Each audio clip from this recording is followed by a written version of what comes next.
What color is this supposed to be? Karen Whitfield, president of the HOA, stood squarely in front of my ranch entrance, losing her mind. It was 7 a.m. She was parked right in front of my deep red gate, her face flushed with anger, ranting about supposed violations. According to her, gates in the neighborhood were only allowed to be beige or white, and for daring to be different, mine came with a $5,000 fine. She was practically bouncing in frustration, flailing a violation notice like a battle flag, and had brought along 3 of her loyal cronies to take evidence photos like we were in a crime scene investigation. Karen was in full meltdown mode all over gate color, but what she didn't realize was that she was standing in the wrong place. I was on my tractor, engine rumbling beneath me. She hadn't even noticed. She had no idea I was finished listening. She couldn't possibly expect that today, I was ready to let this tractor roll forward. And you? Where are you watching from? Drop a comment,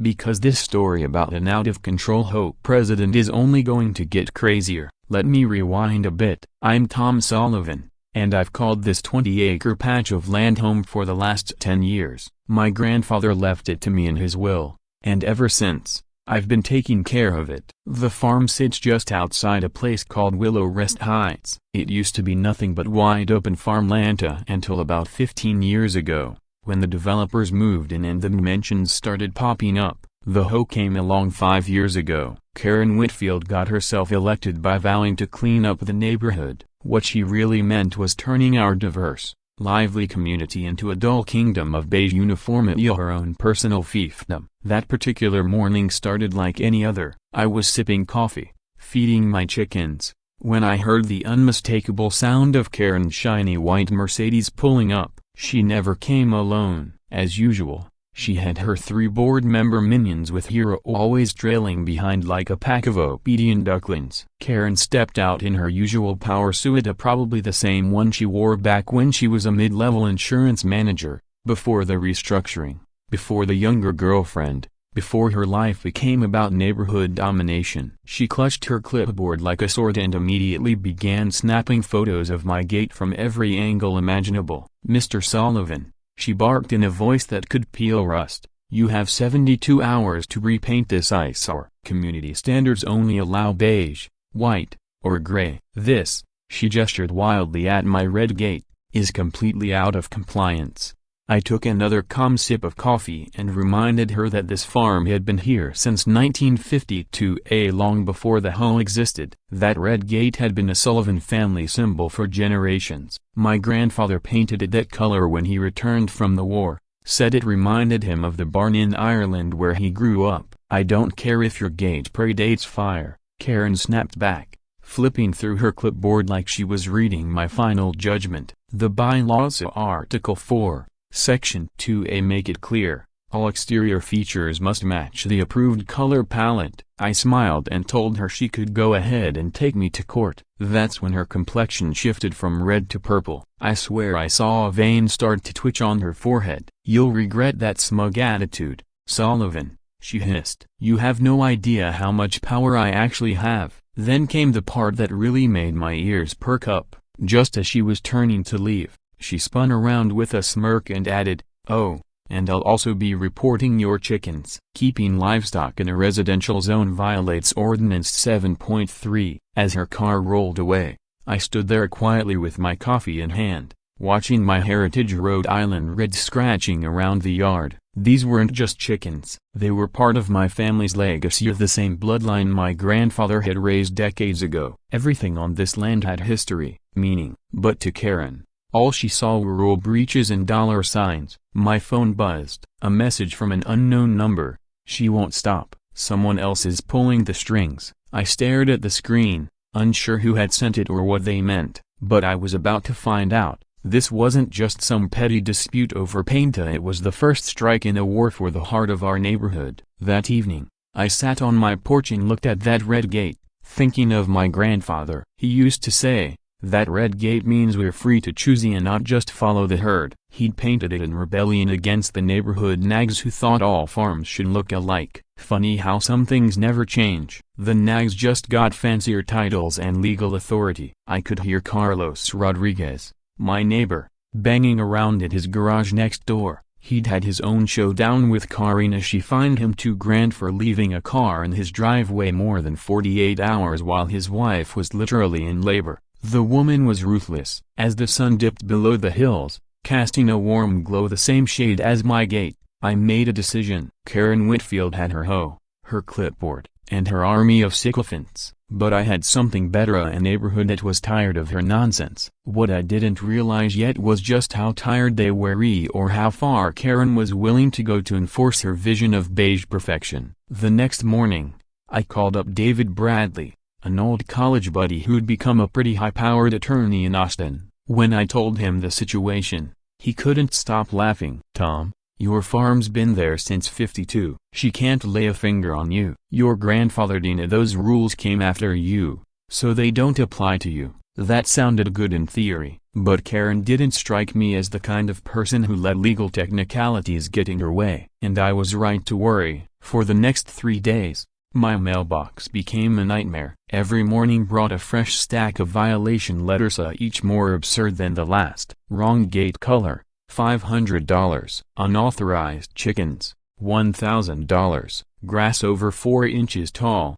$200. Wooden fencing, end of section, deteriorated gate condition, $750. Farm equipment not HOA approved color, $400. Apparently, even my tractor was supposed to be painted in neutral tones. But my personal favorite, eggs not certified by the HOA Organic Committee, $250. Altogether, Karen had slapped me with a grand total of $8,450 in finesse, mostly for things I was fairly certain she made up on the spot. The level of detail in her citations bordered on obsessive. One of them actually specified that the grass in the northeast corner of my land was exactly 4.2 inches tall, as though Karen had been sneaking around with a ruler and a GPS. Another said my rooster's crow was above acceptable decibel limits and included a clearly fake, poorly photoshopped sound graph. She even cited my mailbox post for having a disruptive wood grain pattern that apparently clashed with the neighborhood's visual harmony. That one made me laugh out loud. My mailbox had been standing there since before half these homes were even built. So, I spent an entire day snapping my own photos, documenting everything she flagged. Then, I sat down and compared her violations to the actual HOA bylaws I downloaded straight from the county's website. And what did I find? Nearly 90% of the infractions she listed weren't in the official rulebook at all. The real regulations were simply basic stuff like no overflowing trash, no loud noise after 10 p.m. There was nothing in there about gate color, chickens, or tractors. Karen wasn't enforcing rules as she was inventing them, counting on me to just accept it without a fight. Big mistake. The monthly home meeting was held at the community center. I arrived with a briefcase loaded with evidence. To my surprise, the room was full of far more people than usual. Most folks avoided these meetings like the plague, but this time, curiosity had drawn them in. Karen sat at the front like some kind of neighborhood monarch, practically glowing with self-importance as she called the meeting to order. When the agenda reached new business, she wasted no time launching into a performance. "There have been numerous violations reported at the Sullivan property," she began, straightening her blazer. She dove into a dramatic monologue about protecting community values and preserving property standards. "Some residents," she said, glaring straight at me, "seem to think they're above the rules that the rest of us must follow." That's when I stood up. "I'd like to address these so-called violations," I said, pulling a thick stack of papers from my briefcase. "This is the official HOA charter from 2019. Funny thing is there's no mention here about gate color or a ban on chickens." "Miss Whitfield, would you care to explain where these new regulations came from?" The room fell into silence. Karen's face turned pale, then flushed, then pale again. "Broken bar their new amendments," she stammered, "passed by the board." I asked when these amendments had been approved and requested the meeting minutes to prove it. Karen began fumbling through her papers. "Yeah, I don't have them with me right now." That's when a deep voice cut through the room. Judge Harold Thompson, who had sat silently in every home meeting I'd ever attended, finally spoke. "I'd like to see those minutes as well, Karen," he said. "As a founding member of this HOA, I don't recall any vote on such amendments. In fact, I don't recall a single meeting where they were even discussed. He turned to the rest of the room. It's time we start demanding transparency. Murmurs spread throughout the crowd. Dorothy Mills, one of Karen's most loyal allies, raised her hand hesitantly. Now that you mention it, a broken bar, I was fined because my roses were the wrong shade of pink. I always thought that was odd. Carlos, my neighbor, had been live streaming the entire meeting. The comments came flooding in. Later, he showed me a few gems. Karen just got caught red-handed. Judge Thompson just demolished her with facts. Everyone's got a Karen in their neighborhood. The room erupted into chaos as one neighbor after another shared their own experiences with strange fines and mysterious violations. Karen pounded her gavel like she was running a chaotic auction, desperate to regain control, but it was already over. The tide had turned. As the crowd dispersed, Karen gathered her papers with trembling hands and stormed toward me, her expression twisted in fury. "Fine, Sullivan," she hissed. "You want to play a lawyer? I'll show you what real power looks like." She stormed off, but not before I heard her whispering into her phone in the parking lot. "Whiskers, Mommy's not going to let them win. We're going to show them all." I had no idea whether Whiskers was her cat or if Karen had finally cracked under pressure. Turned out it was both. As I was leaving, Judge Thompson approached quietly. "Tom," he said, "your grandfather helped me a long time ago. I think it's time I return the favor. Stop by my house tomorrow. There are things you should know about Karen's time in charge." Driving home that night, I felt like I'd won a battle, but deep down, I knew the war wasn't over. Karen Whitfield didn't strike me as someone who accepted defeat, and I was about to find out exactly how far she'd go for revenge. Her counterattack began the very next morning at 5:30 a.m. sharp. I was jolted awake by the sound of jumping jacks. There she was, dressed head to toe in hot pink spandex, doing an overly energetic workout routine right in front of my gate. When I stepped outside, blurry-eyed and clutching my coffee, she smiled sweetly and called out, "Morning, Tom. Just getting my cardio in." She pointed to the sidewalk. "Public property, you know, perfectly legal." She wasn't wrong. The sidewalk was public and technically, she had every right to be there, but we both knew the truth. She was there to irritate me, rile up my roosters, and make my life miserable. And unfortunately for me, this was only the beginning of her new routine. Every morning, 5:30 on the dot, Karen showed up ready for her petty little war. Karen escalated things quickly. She started bringing a Bluetooth speaker to her early morning workouts, blasting the most obnoxious pop songs she could find at full volume. I tried to tune it out at first, but after a full week of being woken up by screeching bubblegum anthems,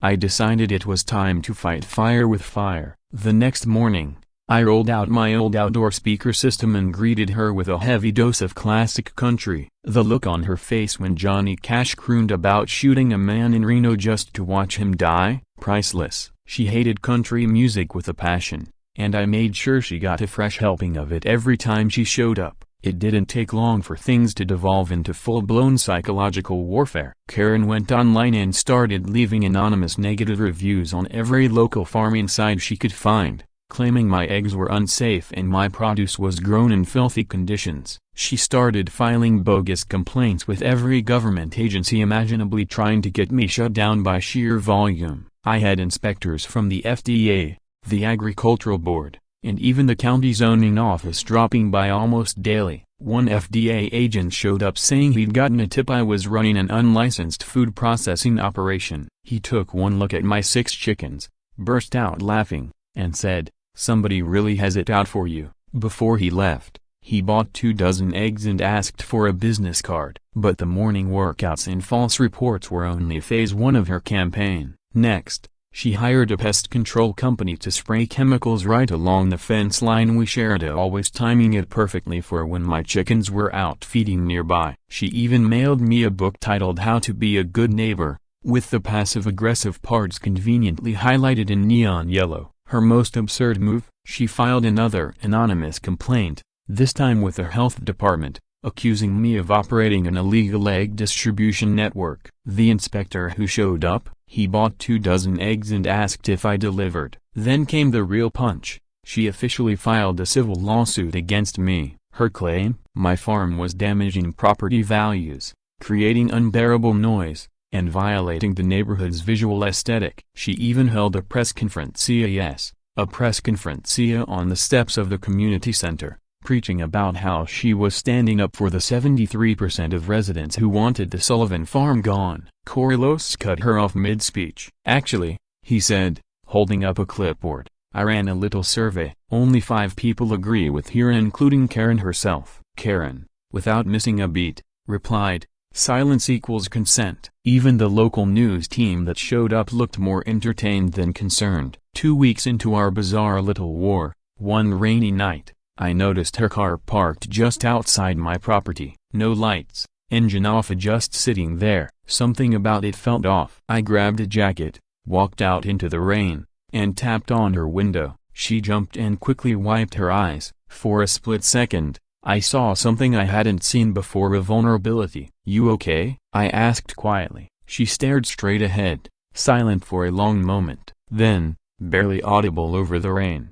she said, "Today would have been my 20th anniversary." I said nothing. "He left me for his secretary," she continued, voice flat. "Said I was too controlling, that I made everything miserable." She laughed bitterly. Maybe he was right. Even Whiskers got cancer, probably from all the stress of living with me. She was unraveling, grief slipping through the cracks in her armor. "I used to laugh," she whispered. "Used to plant flowers just because I liked the colors and not because they matched some HOA color scheme." For a moment, I felt sorry for her. She wasn't just a tyrant, she was lonely, broken, and clinging to control because everything else in her life had fallen apart. But before I could say a word, she stiffened. Her voice snapped back into its usual sharp tone. "Don't think this changes anything, Sullivan, Whiskers, and I don't need your pity." She started the engine and drove off into the storm, leaving me standing in the rain wondering if her vendetta had deeper roots than just power plays. Any sympathy I felt evaporated the next afternoon. Carlos called,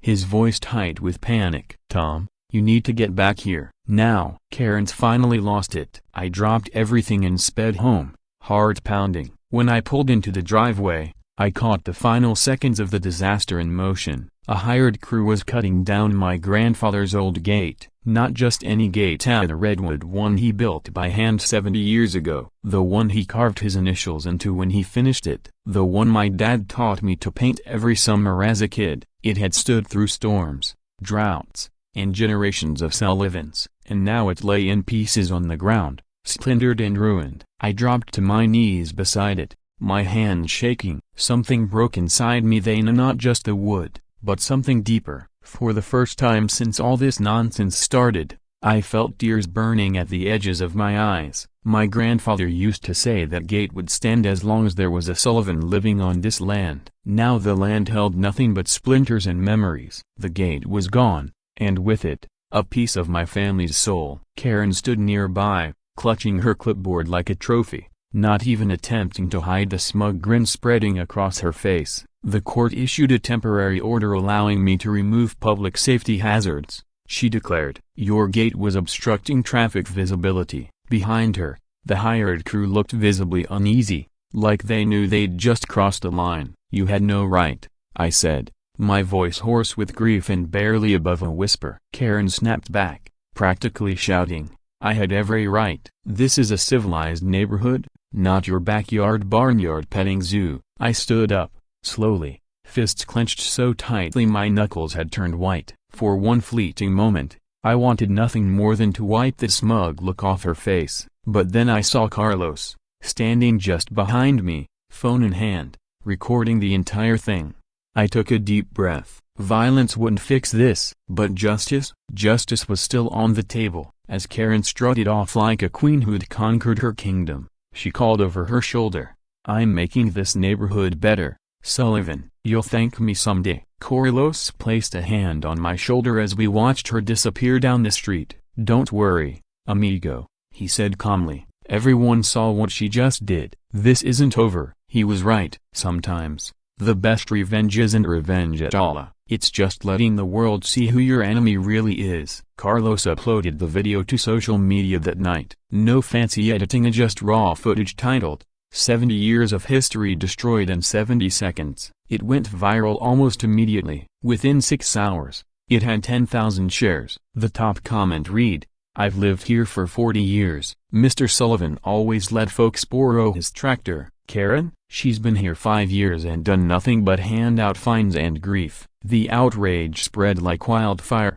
People I'd never even met began showing up at the farm to show support. A local woodworker offered to rebuild the gate for free. The Historical Society reached out to document the farm's cultural significance. Even one of the workers who helped tear down the gate stopped by. "I'm really sorry," he said, his voice filled with guilt. "She showed me official-looking documents, threatened to sue if we didn't comply. I should have known better." That gate was a work of art. I appreciated his honesty. He was just another one of Karen's pawns, misled by phony authority. That evening, I got a call from Judge Thompson asking me to stop by his home. When I arrived, he was sitting in his study, surrounded by leather-bound law books and old photographs. He handed me a weathered envelope, his hand trembling slightly. "Tom," he said, voice heavy with emotion, "in 1994, I was hit with a lawsuit that could have ruined me. Your grandfather loaned me money for a lawyer interest-free,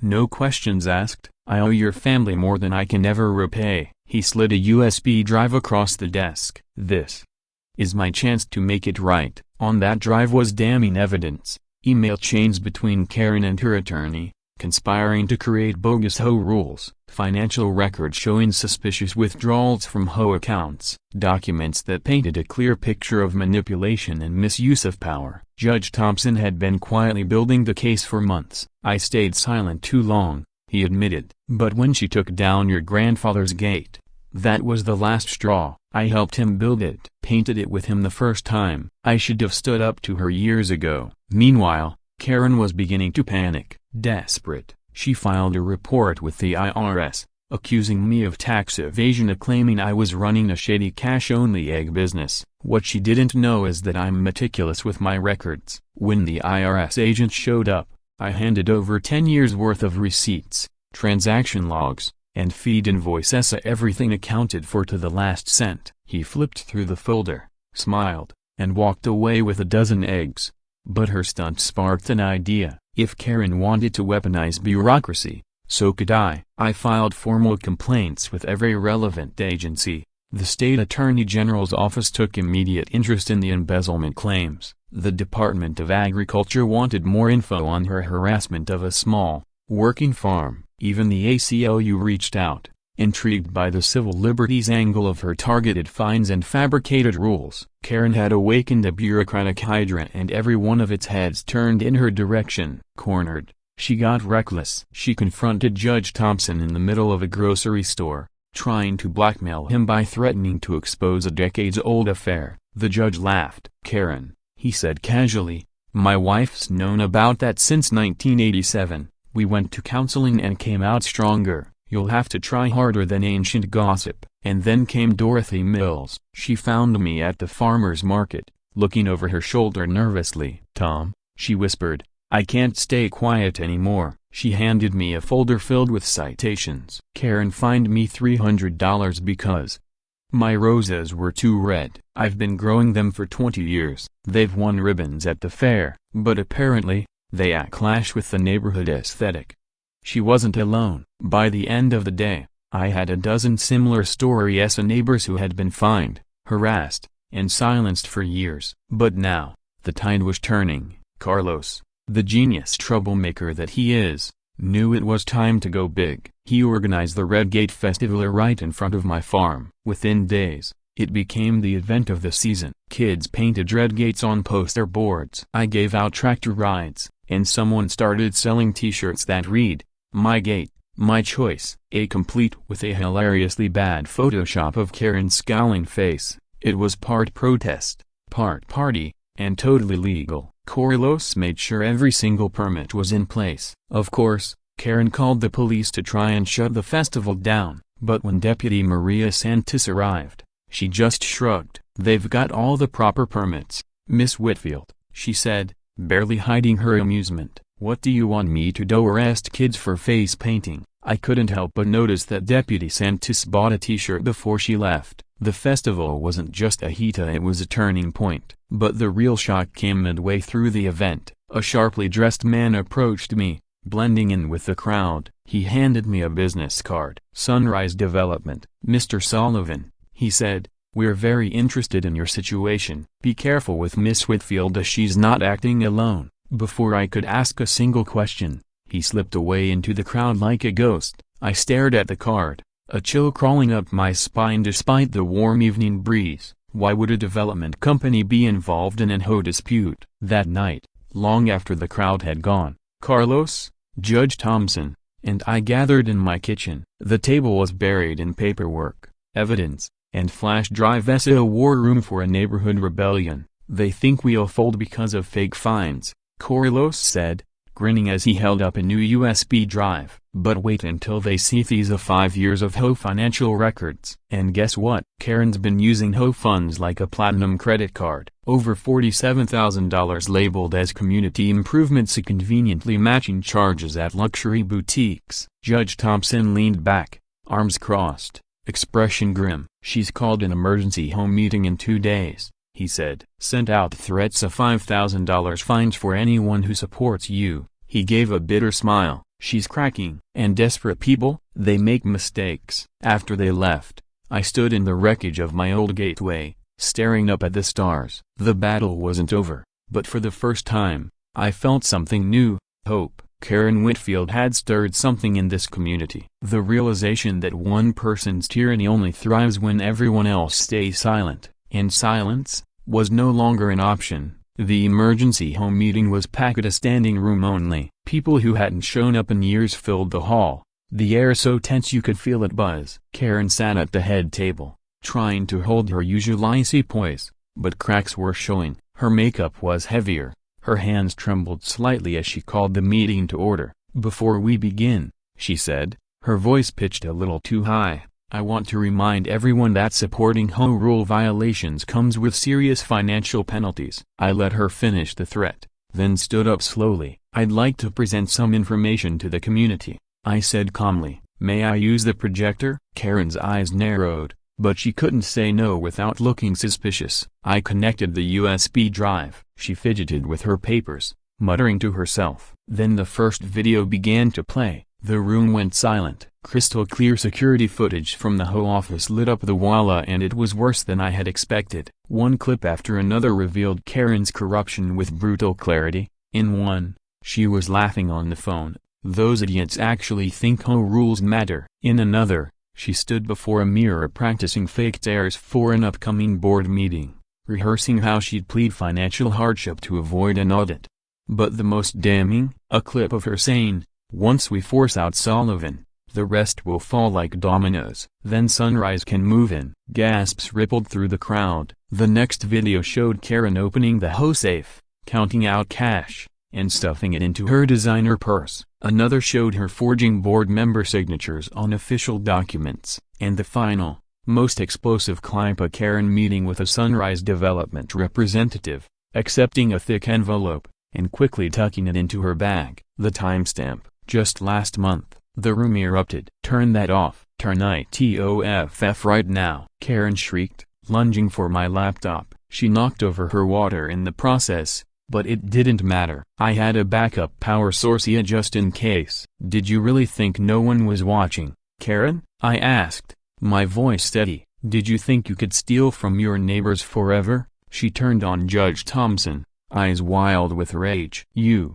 set me up." The judge stood slowly, his presence commanding. 6 months ago, I installed security cameras in the HOA office, completely legal. Board members are allowed to monitor community property." He looked around the room, his voice grave. "I suspected irregularities, but what I found was worse than theft." He let the silence stretch. "Karen has been deliberately targeting longtime residents." "Why?" "Because her brother Richard Whitfield is CEO of Sunrise Development, and they want to buy up this neighborhood, bulldoze it, and turn it into a luxury resort." The room exploded into chaos. People jumped to their feet, shouting, demanding answers, asking how long this had gone on. An elderly man stood, voice trembling with emotion. "She tried to fine me $10,000. because my wheelchair ramp wasn't the right shade of beige. Another woman spoke up.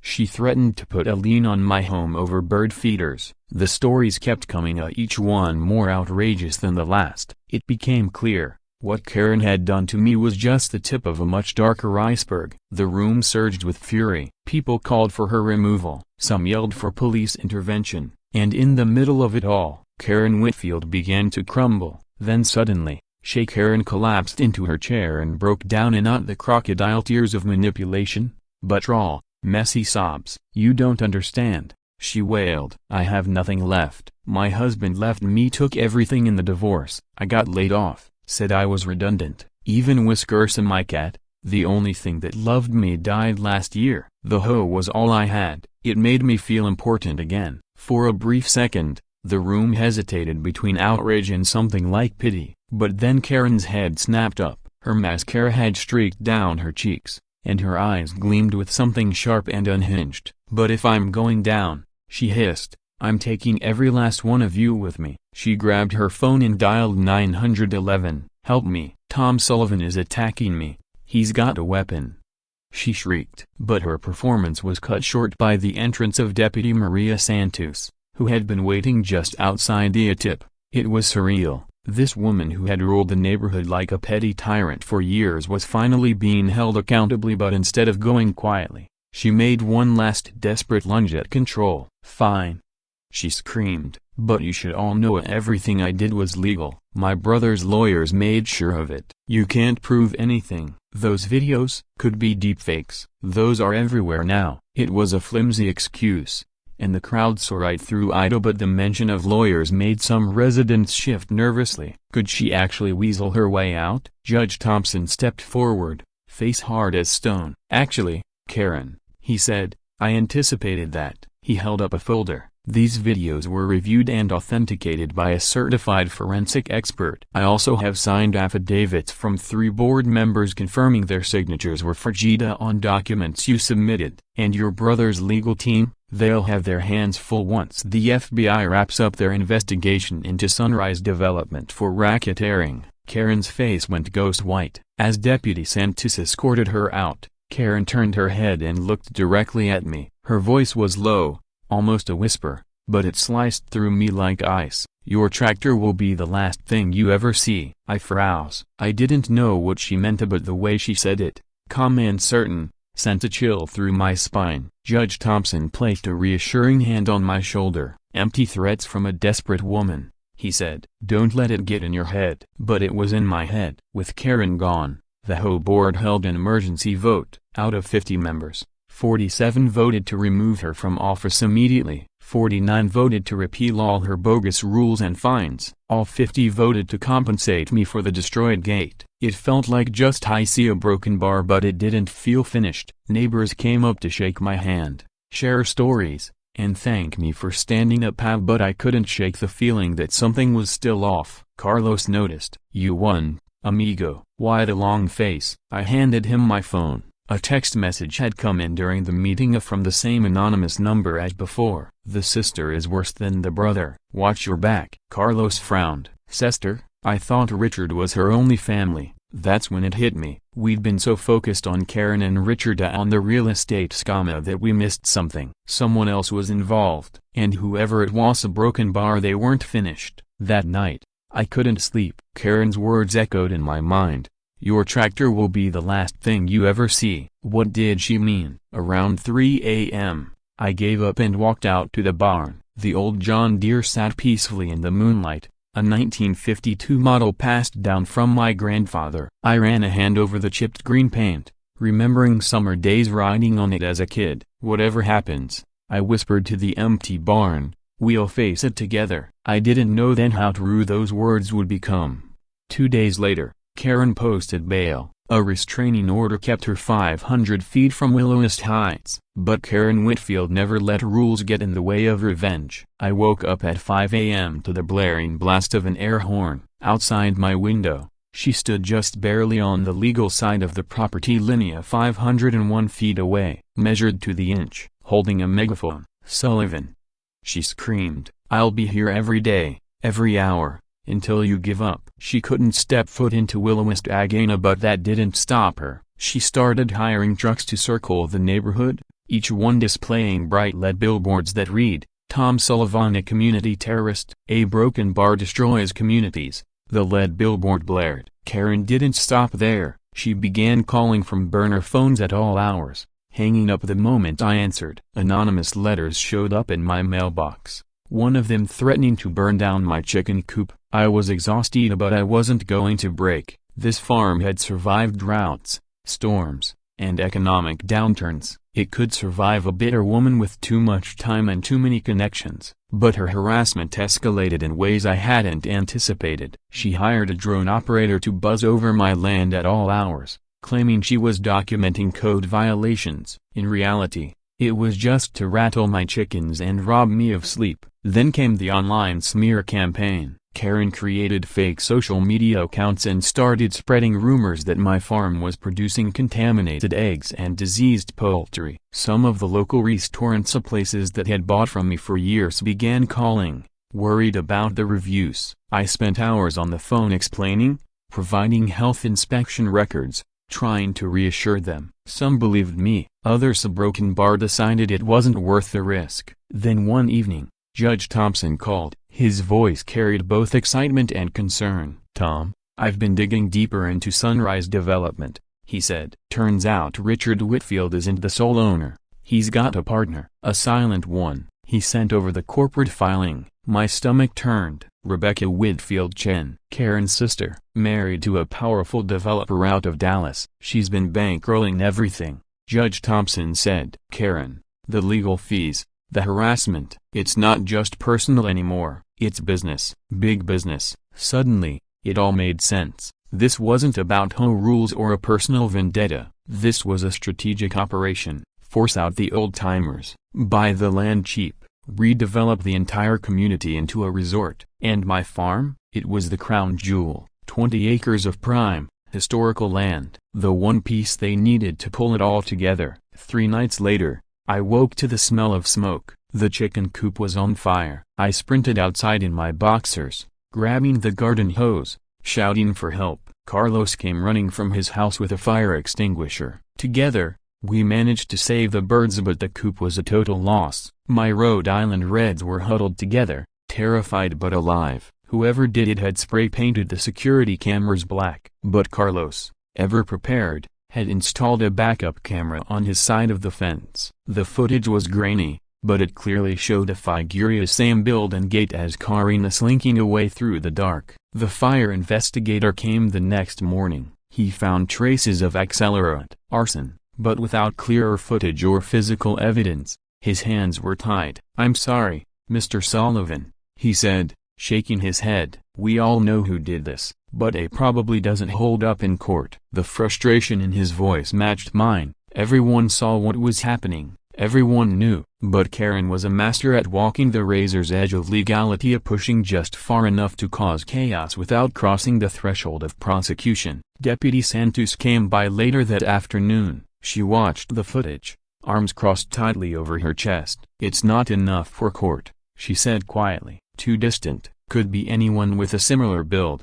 She turned to me, visibly frustrated. "Tom, I want to help, but my hands are tied by the law." Then she gave me a pointed, deliberate, "Of course," she added, "if someone were to block a public road and someone else needed to clear it for emergency access, a broken bar, that would be different." The next day, I threw myself into rebuilding. A temporary shelter for the chickens went up quickly, helped along by a steady stream of neighbors who came bearing supplies and solidarity. Dorothy Mills brought extra lumber. The Johnsons donated chicken wire. Even folks I barely knew showed up, rolling up their sleeves. "We're tired of being pushed around," one elderly man told me. "First they come for the farmers, then they come for the rest of us." By sunset, my chickens had a new coop built by the community. Karen had tried to destroy. What she ended up doing was unite. The rebuilding became more than just repairing damage. It became a symbol, a rebellion. Residents painted their gates red. Chicken coops popped up in yards all over Willow-West. Gardens bloomed with non-HOA approved flowers. Karen's rules, once feared, were now openly defied. The community she tried to dominate was reclaiming its voice, one small act of resistance at a time. It was beautiful, but I knew this wasn't the end. Karen had escalated to arson. Everyone knew she was responsible even if the law couldn't touch her yet. That night, I made a decision. No more defense. No more waiting. It was time to finish this. I went out to the barn and began servicing the old tractor. Checked every bolt, every fluid level. That machine, my grandfather's pride and joy, had never let me down. I had a feeling I'd need it. Tomorrow, I told Carlos, who was staying the night to keep watch. One way or another, this ends tomorrow. We sat in silence as the stars came out, both of us thinking through every possibility. Karen was desperate. Desperation makes people dangerous, but it also makes them sloppy, and Karen Whitfield was about to make the biggest mistake of her life. Karen Whitfield was about to make the biggest mistake of her life. As the first hints of dawn painted the horizon, I stood by my newly rebuilt gatehouse, boldly painted in defiant red, like a flag planted in contested ground. She wants a war? I muttered to the rising sun. Then let's give her one she won't forget. Behind me, the old John Deere sat waiting, fueled, tuned, and ready. Somehow, I knew I'd need it. The morning arrived unnaturally quiet. No screeching megaphone, no air horn, no Karen. The silence was more unsettling than the chaos she usually brought. I was installing the final hinge on my gate when I heard Ida, the unmistakable low growl of a Mercedes engine. But this wasn't one of her taunting drive-bys. This time, she was coming straight for me. I turned and saw her eyes wild behind the windshield, white-knuckled hands clenching the steering wheel. She wasn't here for theatrics. This was personal. As the sun rose, casting long shadows across the gravel, she pulled her $90,000 Mercedes sideways across the road, completely blocking access to my farm. Then she stepped out, wearing tactical gear, holding a baseball bat, clutching that cursed megaphone. "Sullivan!" she bellowed, even though we were barely 20 feet apart. "You have 10 minutes to tear down the gate, or I'll do it myself." I didn't answer. I didn't flinch. I just kept working. That sent her over the edge. With a screech, she lunged at my new gate, swinging the bat wildly, shouting incoherent chants about property values and community standards. Every hit was full of desperation, a rage flailing in physical form. The gate groaned but held. I sighed and walked to the barn. The John Deere started on the first try, its diesel engine roaring to life like a war cry. A plume of black smoke curled into the morning air as I rolled the tractor toward the gate. From the cab, I called out calmly, "Miss Whitfield, you're blocking a public road. I need you to move your vehicle." She laughed, maniacal and cracked. "You don't scare me, Sullivan." Whiskers told me in a dream, "You're all talk." Then, absurdly, she positioned herself in front of the car, arms stretched wide as if shielding a child. "You'll have to go through me first," she shouted. "I'm not moving until the gate is gone." I eased the tractor to a stop, letting it idle. "Miss Whitfield," I said evenly, "you're illegally obstructing a public road. I'm legally permitted to clear it for emergency access. This is your last warning." She cackled again, at that same unhinged laugh that likely scared off every sane person in her life. "You don't have the guts, Sullivan. You're weak, just like your grandfather." And that was the final straw. "No one insults my grandfather." I put the tractor in gear and slowly let out the clutch. 1 mile per hour. 2, 3. Her smug grin began to fade. "You're bluffing," she shrieked, but her voice wavered. 4 miles per hour. 5. Her eyes widened in panic. At the last second, she dove to the side just as the tractor's front loader plowed into the Mercedes. Crash. Metal crumpled like foil. Glass burst into the air in shimmering arcs. The sleek luxury car folded in half like a sandwich wrapper. The tractor didn't even slow down. I pushed the wreckage neatly into the ditch,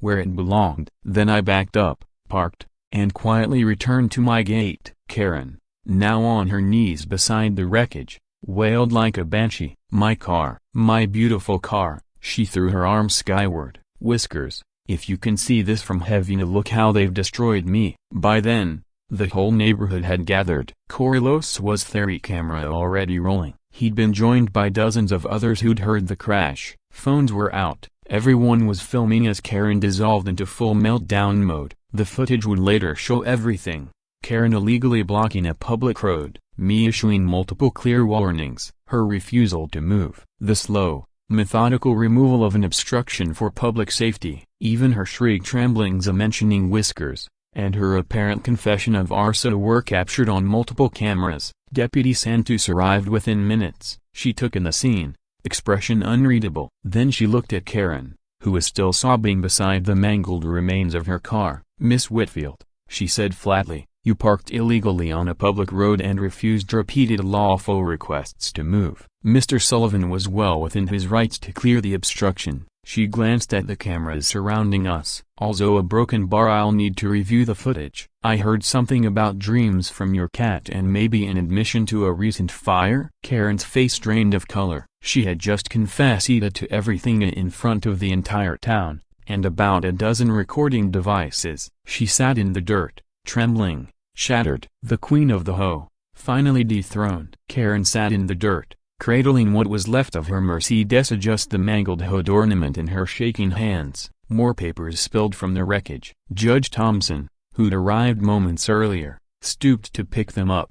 As he read through the documents, his expression darkened. "These are contracts with Sunrise Development," he said slowly. "She was promised $500,000 for delivering the neighborhood." He flipped through the pages, pausing, "including a bonus clause, a broken bar for acquiring the Sullivan farm, by any means necessary." Then he frowns. "Wait, this signature, Richard Whitfield, Shaw, a broken bar, but here's another one." His eyes narrowed. "Rebecca Whitfield Chen, majority owner, the real mastermind, the sister behind it all." Karen looked up at us. Mascara streaked down her face, her clothes stained and torn, her posture sagged not from anger, but defeat. For the first time, she didn't scream. She spoke softly. "You don't understand," she said. "Rebecca told me broken bar I could matter again. She said I could run the resort a broken bar, have a real job a broken bar, be someone. She said I was nothing without this deal, that this was my only chance." Her voice cracked as she began to cry, a real tears this time, not manipulative, not for show, just grief, broken, genuine grief. "Even in jail a broken bar I'll still be nobody," she whispered. "Just like Richard and Rebecca always said." Deputy Santos stepped forward, her voice firm but not unkind. "Mrs. Whitfield," she said, "you're under arrest for arson, filing false police reports, embezzlement, and conspiracy to commit fraud. You have the right to remain silent." A broken bar. As Karen was led away, she turned one last time. Her voice was barely a whisper. "I just wanted to moderate a broken bar. Is that so wrong?" Tom felt something unexpected, a pang of sympathy. In her own twisted way, Karen had been a pawn to a used by her siblings, discarded when things went south, but that didn't excuse what she'd done. 1 month later, at her sentencing, the prosecutor asked Karen if she felt any remorse. She sat in silence for a long moment. Then, quietly, she answered, "I regret not stopping when I still had the chance. I regret letting my family use my pain to hurt good people. I regret a broken bar not being stronger." She turned, locking eyes with Tom in the gallery. If someone had reached out earlier, a broken bar, maybe things would have been different, but maybe not. Some people. A broken bar. She paused. A broken bar are just too broken to fix. Karen was sentenced to 3 years, reduced for mental health considerations and her cooperation in the case against Richard and Rebecca. The farm, thanks to community support and Judge Thompson's ruling, was designated a historical landmark, protected from development permanently. The red gate still stood upright, proud, defiant. A plaque was added, "Freedom stands here." Since 1952 each neighbor received a Rhode Island red chick, a symbol of unity and resistance. And from that day on, the Red Gate Festival became a cherished annual tradition, celebrating the courage to stand up for what's right. The highlight, tractor rides for the kids. Carlos launched a merchandise line, My Gate, My Choice. And donated all profits to local mental health services. One quiet evening, as the sun dipped low, Tom stood beside the gate, watching shadows stretch across the land. Carlos joined him, 2 cold beers in hand. "Any regrets about the Mercedes?" he asked, grinning. Tom laughed. "Freedom doesn't have a price tag, my friend," he said. "But if it did, I bet it'd cost more than a German luxury car. They clinked bottles as the sky turned crimson, matching the gate that had started it all. Dorothy Mills strolled past, holding her prize-winning rosessa, now the register in 3 counties. "See you boys at next year's festival," she called. "I'm entering the Regist Garden contest."